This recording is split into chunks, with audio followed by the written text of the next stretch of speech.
So I've got a lot of 1/100 Gundam kits that could probably use a hand, since they're so old. And I got something. This is the 1/100 dark gray mechanical hand set.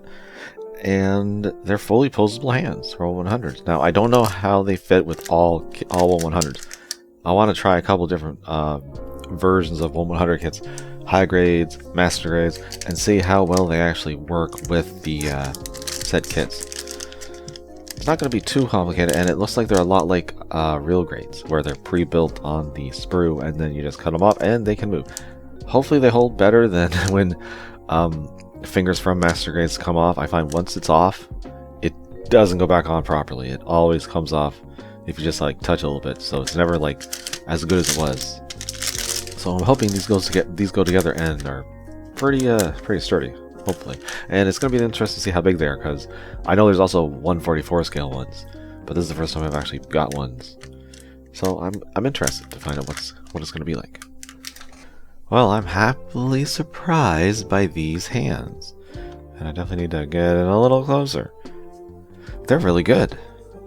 All the posability you'd want, every single knuckle, and they even spread out a little. It's actually not as well as it was because the hand cover limits the amount of spread you can do, but you can do it. You can spread them a little bit anyways now. And even the thumb, it's got 2 joints. It's got 2 hinges along with the ball joint. And wrist joint. Great stuff. Now, the only problem with these hands are the fact that you have to peg each finger into their little spot. And they don't peg in the best. They don't. And so you gotta be really careful. Get the thumb in first, get the wrist in, and then put all the fingers in. And trying, because that's the way it spreads out and the hand cover goes on after you get the hand together, spread them out as far as you can so they're not touching each other, and then be very careful and sandwich them together. It's really weird, but that's what I gotta say, because that's how it works. So we're gonna start with some different kits. We're gonna take the old 1/100 master grade Gem Quell, and we're gonna give it a hand. And actually, before I do that, I forgot there are a few differences. You can have 2 different kind of hand covers. So you have one that's flat, completely flat, and then you have one that's got an angle built into it.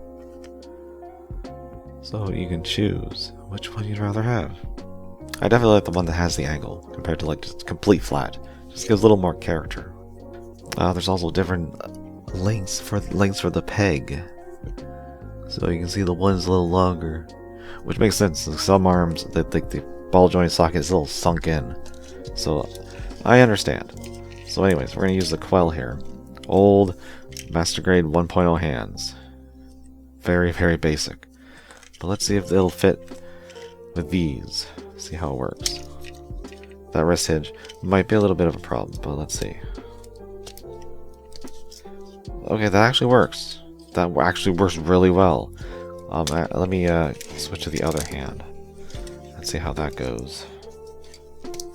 Because it has a smaller peg, so it'll probably fit better in the ball socket. Ooh. Oh, that looks nice.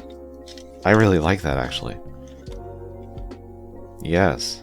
That is cool. Okay, it's not going to look right, but let's do that anyways. I really like that. Now, how well does it hold a weapon? Because these are pretty tight fingers. Well, the pinky's being a butthole, so we'll just do pinky out shooting. And that actually holds really well. Really well, you stupid pinky finger. But yeah, he can shoot proper now. I could maybe fiddle with that a little bit more and get it looking like it just doesn't want to bend anymore. That's the problem. No, that's the best I can do. But yeah, it holds it great. I'm very happy with that. Very happy. I think I might leave him. I think the Quell is going to be the winner here. But we're not done yet. Let's check out a Master Grade 2.0. We got the Mark II Titan colors. I don't know, I keep with that theme for some reason. But yeah, the old style hands with the peg and everything. And I think I unpegged the wrong hand. I guess it doesn't matter. Let's get the long peg. It doesn't matter. They're both the same. Seem to be the same socket size. Let's see how that looks. That was good too. I actually like that. Can't tell if I like that more or not. But I mean, it works really well. And it's actually good tight fingers, at least on both of them, so I'm happy with that. I like that they actually work and they look good. And with that longer peg, it actually isn't too bad. So maybe the longer peg is the way to go there, because it's not really showing that much.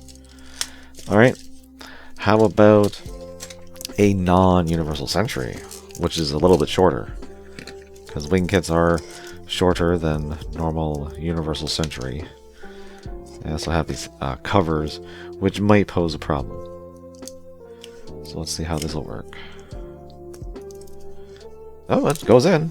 It goes in fine. But it's a little big. A little big. They're little giant mitten-wise. Especially, I bet if you stretch out the... Oh, yeah. Oh, yeah. These slapping hands. That doesn't really work, does it? I think 144 might be better, because these are smaller kits, so they might be... Or they might be a tad too small looking. And then I'm going to do something silly. The old Death Scythe. I want to see if this will work. I doubt it's going to work. I don't think it's deep enough. I'll be damned. Hold on. Let's try the one with the ball socket. That's shorter. Well, holy crap. That actually works. Get you out of there. Let's see how that looks. It's, that freaking finger. It does still stick out a little much, because it's really not a big, deep socket polycap. But that actually worked. Huh. I like that. That's cool. I could give old 100s articulate hands. Fully articulate hands. That's just weird. Now, another thing, you don't just get fully articulate hands. You do get a pair of non-posable hands, which are just closed fists. But there's still a couple of differences. You can change the length of the ball joint again. The covers are different. These ones are have little knuckles sticking out, which I actually really like. It's more super robotish, and I wish that these could go into the fully articulate, but they can't. That's kind of annoying. And you get different thumbs. You get this one here that's kind of over the fingers, and then you get this one here, which is on top of the fingers. And you have to glue this one. It will not stay on. This one you can get away with it, and you can kind of pose it, but I don't like it being on top of the hand. It looks weird. Much prefer this one. But I did have to glue that thumb. It would not stay on. So wow, these hands are actually pretty freaking good. It's crazy to be so happy about hands. Aside from this dumb pinky, I must have stretched it out when I bent the finger. I see a stress mark. So these are, be careful, they're not perfect. Yeah, I have to glue that one in now. So yeah, if you're not too careful, you can definitely stress these little clips on the fingers. So you don't want to go too crazy when you're bending them. But they're pretty tight if they will bend properly.